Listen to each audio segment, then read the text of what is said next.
বাজারের চাইতে অনেক বেশি সুপার টেস্টি এই কাঁচা আমের শরবত তৈরি করুন। জাস্ট একবার বানালেই হবে, মাসভর ভালো থাকবে। ৩ টে কাঁচা আমকে ভালো করে ধুয়ে পরিষ্কার করে নিয়ে খোসা ছাড়িয়ে ছোট, ছোট কুচি করে নিন। আর নিয়ে নিন কিছু পরিমাণ পুদিনা পাতা। অবশ্যই ফ্রেশ পুদিনা পাতা দিয়ে করবেন। মিক্সার জারে এই কুচানো কাঁচা আম, পুদিনা পাতা, কয়েক টুকরো আদা দিয়ে আর সামান্য জল দিয়ে একটা স্মুথ পেস্ট তৈরি করে নিন। চিনি ছাড়া তৈরি করার জন্য গুড় দিতে পারেন, স্বাদ ভালো আসবে। এখানে 350 থেকে 500 গ্রাম পর্যন্ত আখের গুড়ের ব্যবহার করা হয়েছে। আম আর পুদিনার মিশ্রণে এই গুড় দিয়ে দিন। 750 ml জল ঢেলে দিন। ভালো করে মিশিয়ে নিয়ে কড়াইতে এই মিশ্রণটা ঢেলে দিন। এবার মিডিয়াম আঁচ করে ক্রমশ নেড়ে যেতে থাকুন আর ফুটিয়ে নিন। এই মিশ্রণকে ফুটিয়ে প্রায় অর্ধেক পরিমাণ করে নিতে হবে। এই পর্যায়ে দিয়ে দিন 1/4 চা চামচ গোলমরিচ গুঁড়ো, 1/4 চা চামচ বিট লবণ আর আধা চামচ সেকা জিরের গুঁড়ো। এতে একটা চটপটা স্বাদ আসবে।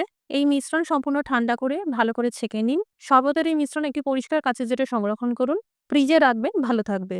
এবার একটা গ্লাস নিয়ে যতটা ইচ্ছে মিশ্রণ ঢেলে আইস কিউব দিয়ে আর ঠান্ডা জল দিয়ে সার্ভ করুন। তৈরি হয়ে গেল কাঁচা আমের শরবত।